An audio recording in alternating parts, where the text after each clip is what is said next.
Garantano from the start of spring to right now? Yeah, I think the more comfortable you get in this offense, obviously you want to see that development continue to grow. I'm pleased with the progress he's made. He's bought into our system.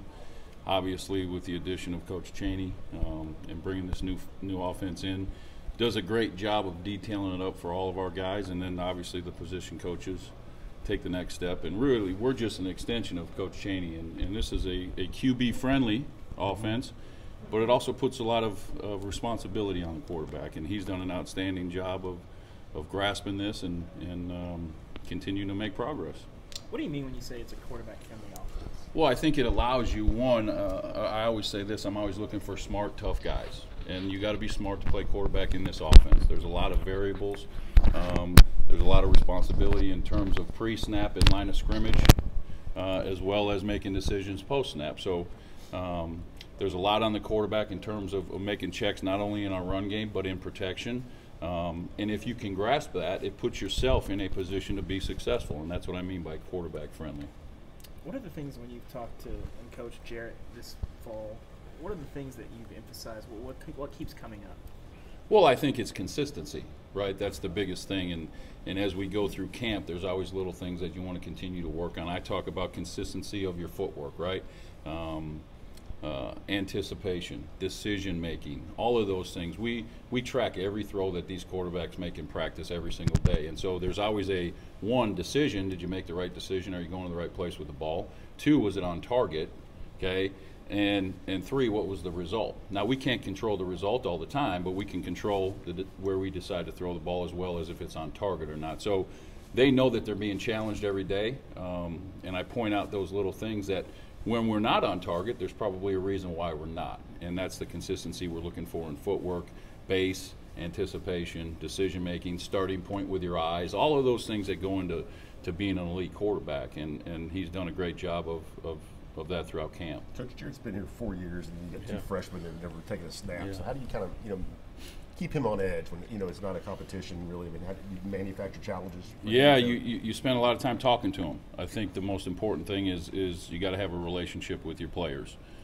Each and every guy is a little bit different. They're all wired a little bit different. They all learn a little bit different. And so I think in a situation like this where you have a veteran quarterback that has taken a lot of snaps and two young kids that have not taken a snap, the challenge is always this: you got to find a way to create competition, okay, knowing and understanding that he is a veteran guy and is going to be our starting quarterback.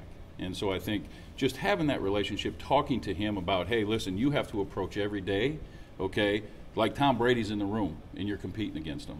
Elevate your game on a consistent basis, and I think he's done an outstanding job. I think the leadership that he's shown this fall has leaps and bounds compared to what I saw last year. Obviously, I wasn't coaching him, but I think he's taken a step in the right direction, and we need him to do that at that position. What does that look like, Chris? I think you'll see a more vocal guy.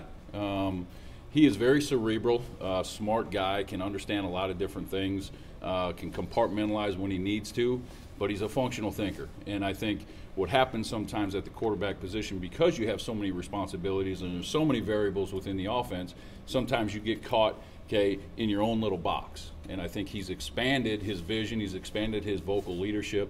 You see him encouraging guys, you see him communicating better, and there's a huge emphasis on verbal and nonverbal communication, and I think he's done a great job of that. Jarrett mentioned yesterday there are some things that you and him have talked about as goals for him this season. What are some of those goals that you guys are really trying to focus on? Yeah, I think that's important that we keep those discussions between us, and he knows that his goal is to try to get 1% better every day. And I think if you go throughout the course of camp and you continue to get better every single day and you don't take any steps backwards, we're going to be where we need to be.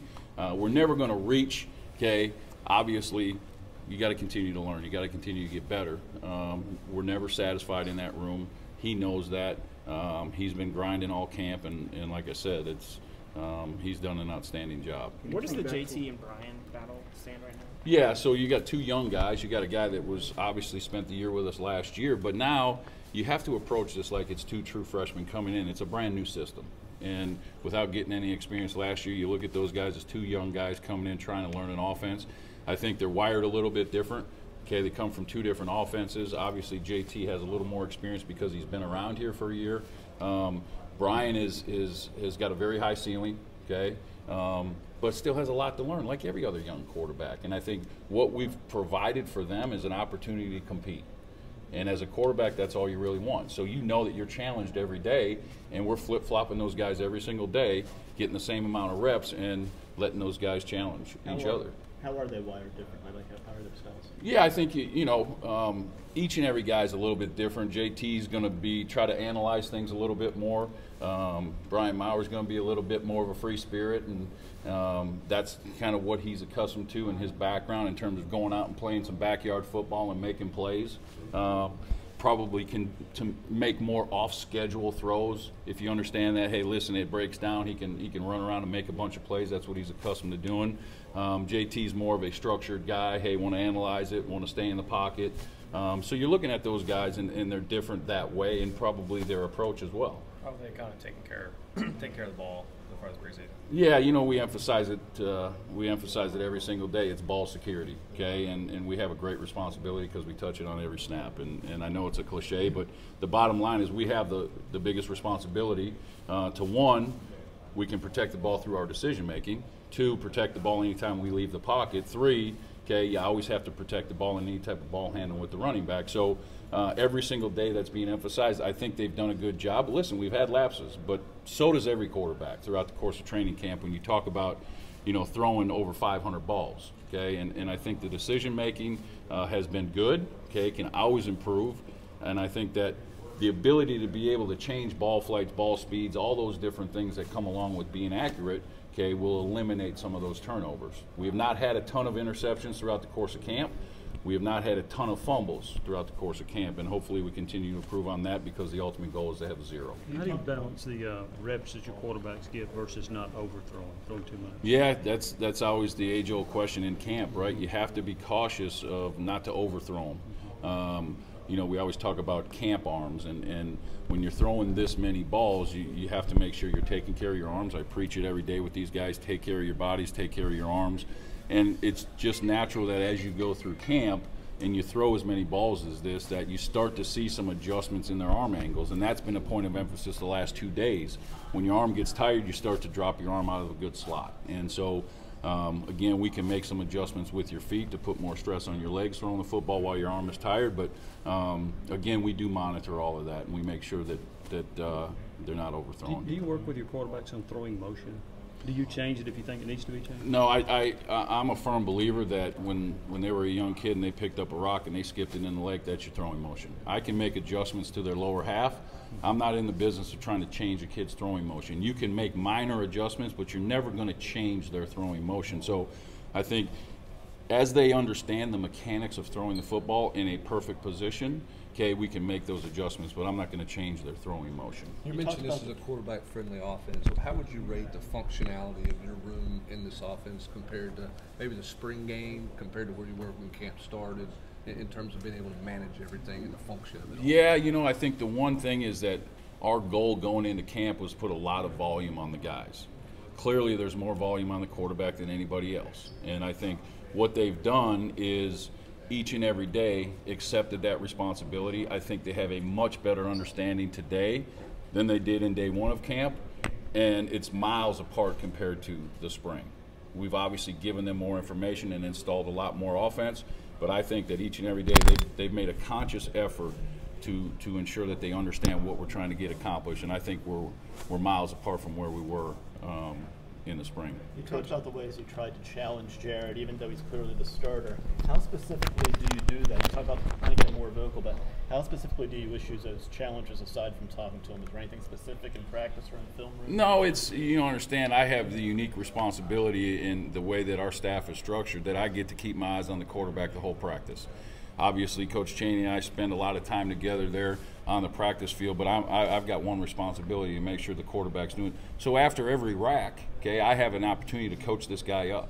And that's invaluable to be able to help him understand, hey, if there was a mistake made, let's clean it up now, instead of waiting until 2 hours later when you're going into the film room, or 4 hours later. So I'm always continuously challenging him to push the tempo, try to play faster, make guys think faster, force him to think faster, which allows you to put yourself in a position to let the game slow down on Saturdays. How does your approach compare to how it worked with you when you were playing? In terms of the coaching? The coaching, yeah. Yeah, you know, I mean, when you're looking at when I was in college, our coordinator was the quarterback coach, and when I was in the NFL, you had a specific quarterback coach. So I like the one-on-one, having a specific coach, being able to coach the quarterback. There's so many things that go into playing the position, and I think when you ask a coordinator to have that responsibility to not only oversee and implement and install the offense, but also make sure that all the details are covered with the quarterback, you know, it becomes a little bit tougher. So I've enjoyed it. I've truly enjoyed working with these guys, and gives me an opportunity to get back to my sweet spot of working with the quarterbacks, and I've really enjoyed it. How does that Two more guys. meshing of ideas worked? You obviously have things that you want to work on, techniques you believe in, practice ways, and then also you have Jim Chaney, you have T. Martin, you have Coach Pruitt. How has that mesh worked, do you think? Well, it starts with Coach Chaney, and this is his offense, and we're really an extension of him. And it's our job as coaches to reiterate and continue to teach the things that Coach Chaney wants us to teach. So we meet as a staff, and we know what's expected out of our players, and he demands it. And like I said, we're just an extension of them. So again, we spend our time, if there's any difference, which there hasn't been, in terms of how we would like to coach a certain player, okay, those discussions would take place never in front of the players, right? And so we're all on the same page, and I've really enjoyed working with Coach Chaney.